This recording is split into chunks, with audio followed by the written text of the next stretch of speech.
Hi, this is Coach Rio and welcome to FCAT Crypto Night, the number one place for you to learn and earn in crypto. So, wina-welcome kita sa ating bagong platform wherein malaki yung maitutulong nito sa'yo, lalo kung isa kang full-time employee, OFW, negosyante, estudyante, stay-at-home parent, or kahit ano pa yung ginagawa mo. And kung ikaw yung tao naghahanap ng magandang platform kung saan pwedeng lumago yung pera mo through trading. So dito, aside sa pwede kang kumita, pwede ka ring matuto all about crypto or Bitcoin trading. Basically, FCAT Crypto Night, dalawa yung pwedeng maitulong nito sa'yo. Number one, pwede kang mag-copy trade sa ating FCAT Crypto Night wherein sa copy trading, automated na yung trading sa part mo. Once na masync yung account mo sa account namin, whatever trades yung magawa ni FCAT Crypto Night, trade din ang account mo. Okay, so sa copy trading, automated, one-time setup. And again, perfect to para sa mga walang time aralin yung trading, mga busy and talagang hindi kayang tutukan. So second option sa FCAT Crypto Night is pwede kang matuto through taking signals. Dito, magbibigay kami ng signals whether kailan ka magbabay, kailan ka magsasell, and all you have to do is take it. Okay, kumpleto yan mula take profit, mula stop loss, and kung ano yung trade namin, trade mo rin, ang difference lang, hindi siya automated dahil ikaw mismo yung actual na maglalagay ng take profit and ng stop loss. So, wag ka mag-alala dahil kayang-kaya mo itong matutunan, especially kung beginner ka, newbie ka, wala ka pang experience, dahil meron tayong tutorial nito kung paano ka mag-place ng trade. And napaka-simple lang. So again, FCAT Crypto Night, number 1, pwede kang mag-copy trade. And number 2, pwede kang mag-take ng signal and makasali sa ating exclusive channel wherein dun kami nagbibigay ng mga premium signals na matataas ang win rate. And all you have to do is take it. So first step, mag-create ng account. So let's go. So first step, para maka-join sa ating FCAT Crypto Night, syempre kailangan mo mag-create ng iyong trading account. So saan ka magre-register? First, puntahan mo yung ating TikTok page na si Super FCAT. And then you can see itong Linktree. This one, yung nasa bio. So, just select it. And then, ayan. Makikita mo dyan, meron tayong official Telegram channel.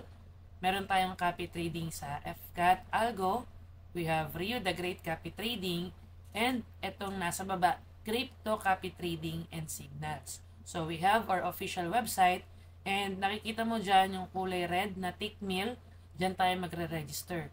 The broker that we'll be using for this crypto copy trading and signals is Tickmill because number 1, napakababa ng kanilang spread or transaction cost of opening trades. Ibig sabihin yan, yung babayaran natin every time matatrade tayo, halos wala.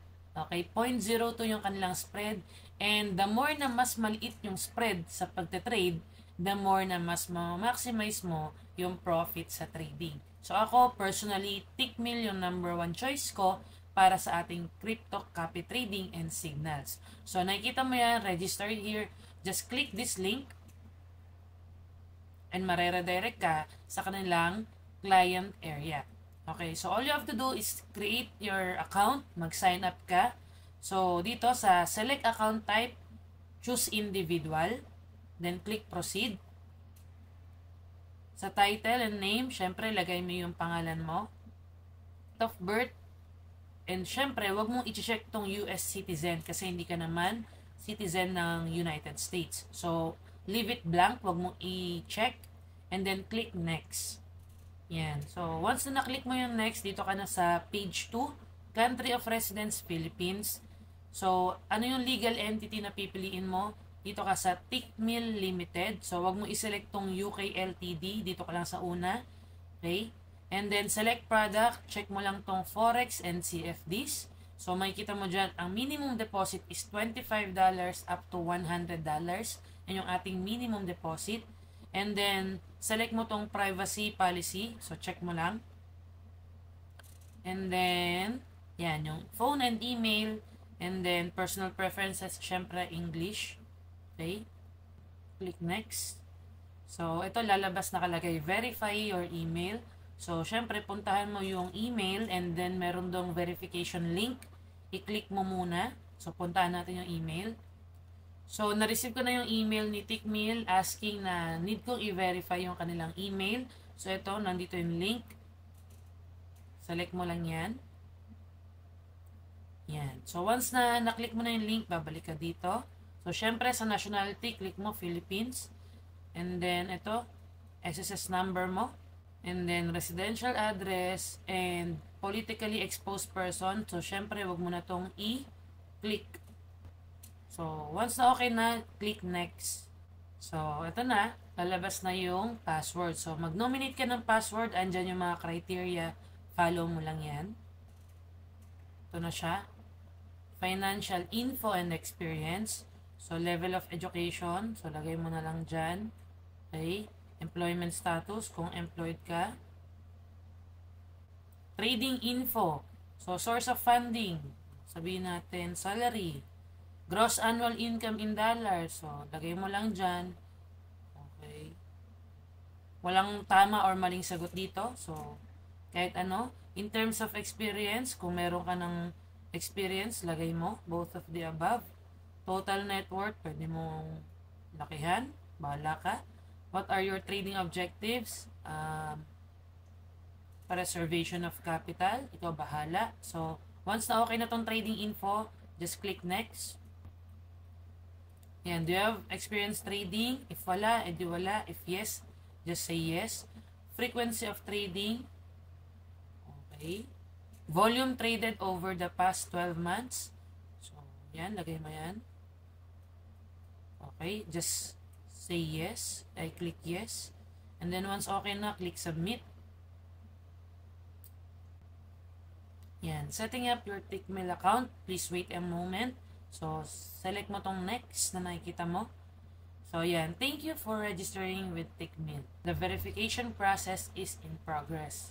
So, yan. Tayo natin, makaka-receive tayo ng confirmation email na pwede na tayo magkaroon ng full access sa client area. Okay, so, hintayin lang natin. Ayan. So, ngayon, na-receive ko na yung email na nakalagay, complete your registration and start trading.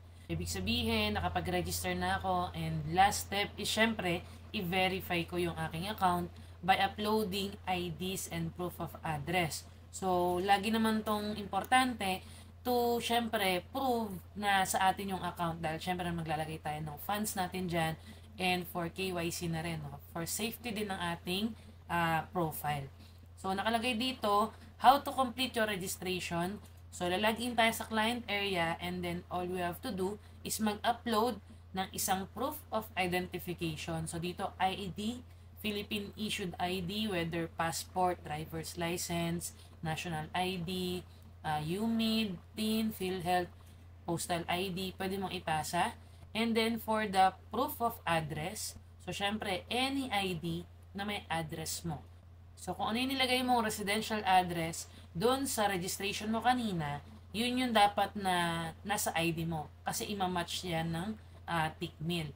So, ngayon, in terms of ID, pwedeng yung mga latest utility statements mo like credit card, water bill, electricity bill. Ngayon, kung walang nakapangalan sa'yo, pwede yung mga bank account statement. Kung wala pa rin, worst case, wala talaga, you can pass a barangay clearance, no? Madali lang naman kumuha niyan, saglit lang yan. Stating na doon ka nakatira, papacertify mo lang. So, ayan lang, proof of identification and then proof of address. So, ngayon, login ako sa client area and then magpapa-approve ako ng aking documents. Ayan. So, nakalagin na ako sa Tickmill and then ayan, nakikita mo, pwede ka mag-download ng app. So, pwede yan sa iOS, Android. Meron tayong Tickmill app. Okay, so for the sake of this tutorial, naka-web tayo. So ito yung profile ko. And then ito sa My Documents, dyan ako nagpasa ng aking ID and proof of address. So ayan, na-reject nung una kasi number 1, malabo. Number 2, naka-crop yung ID. So make sure na malinaw and hindi naka-crop yung pagkaka-picture mo. Okay, so na-approve na yan. So, it means fully verified na yung aking account.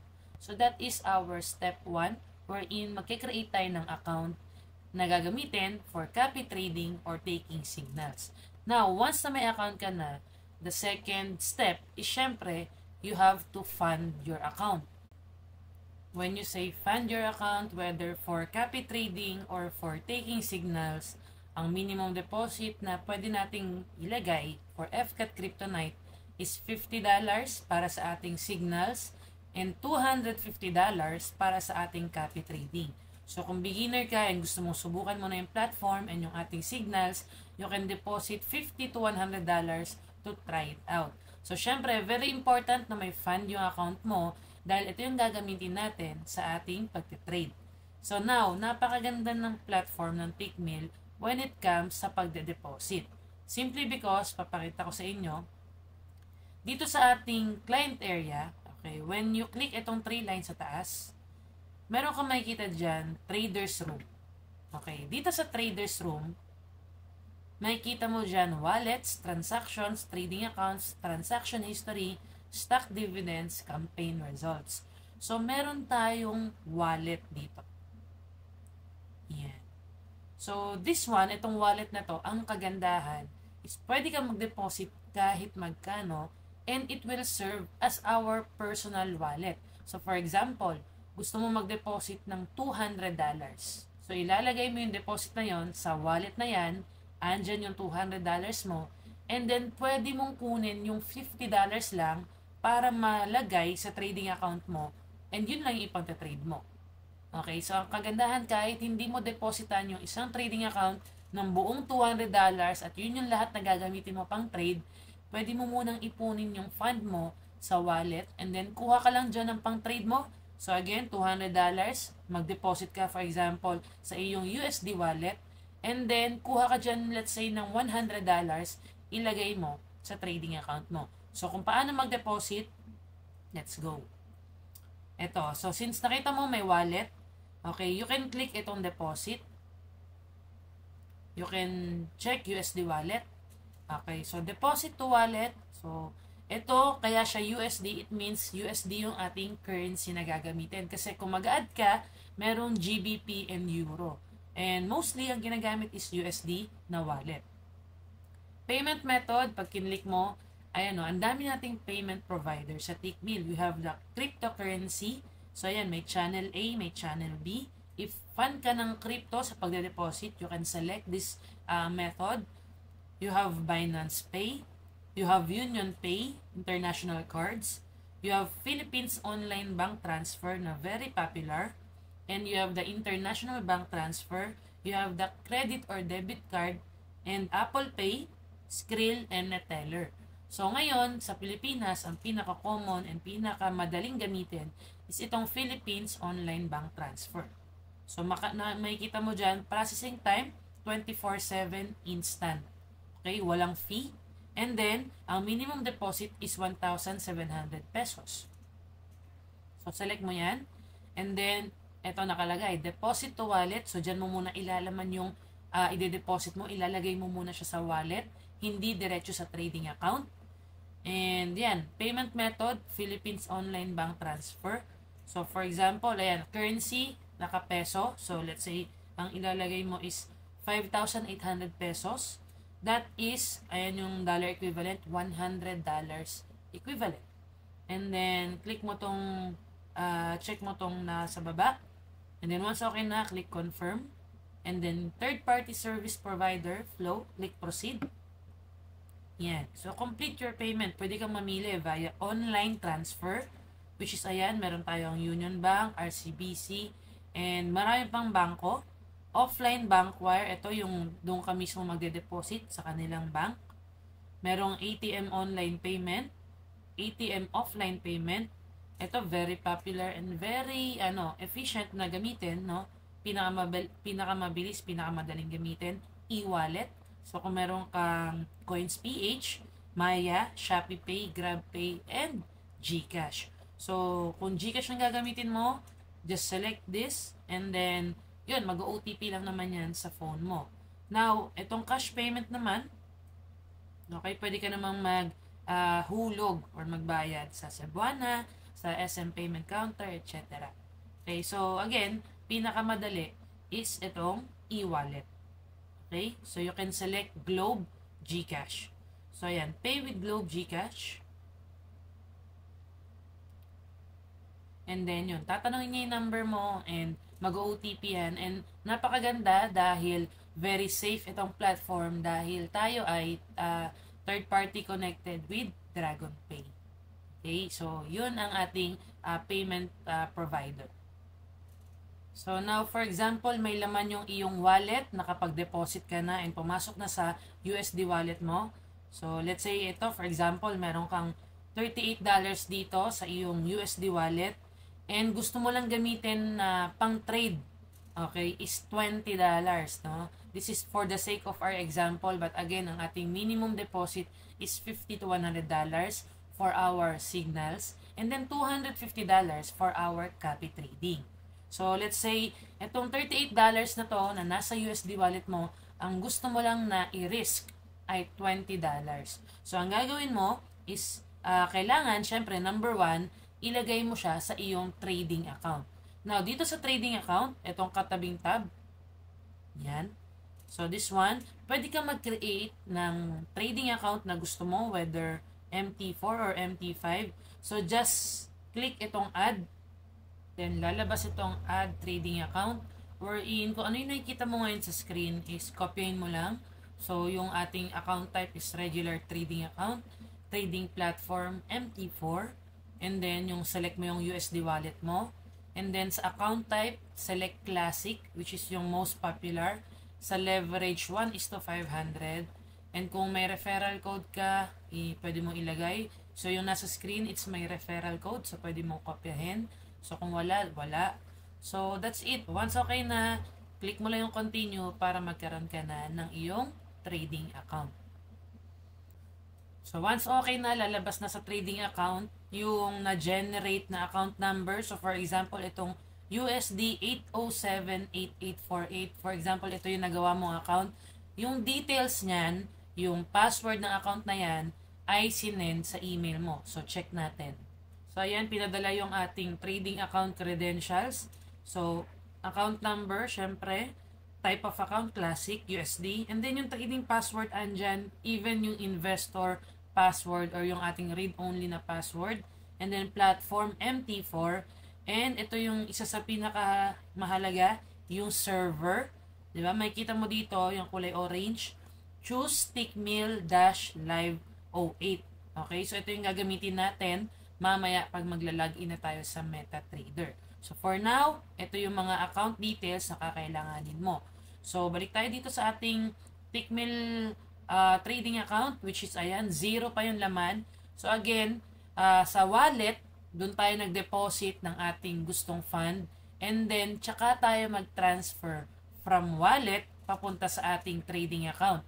So, I think pwede kang mag-create up to 5 trading accounts. So, kung nag-deposit ka ng $500 sa iyong wallet, pwede mong gawin is $100 per trading account. So, at least, ma-diversify mo yung funds mo and ma-diversify mo rin yung risk sa trading.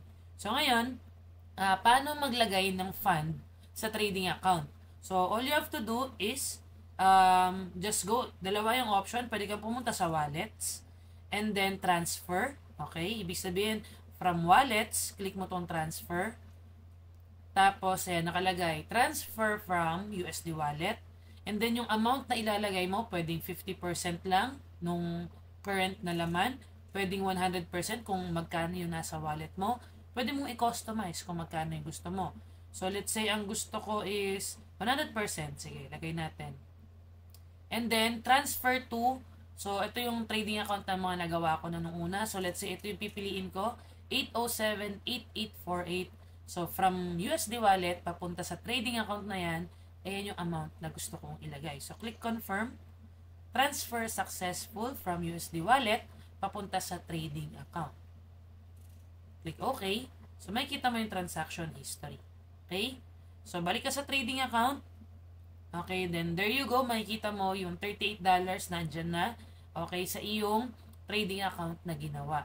So, again, minimum deposit for our signal is $50 to $100. And then for copy trading, it's only $250. And kagandahan, automated na and napaka-effective pa. So again guys, this is step 1 wherein creating your trading account sa Tickmill and verifying plus depositing sa iyong trading account. See you sa ating second tutorial wherein magla-login ka na sa MetaTrader para makita mo yung actual trades ng account mo.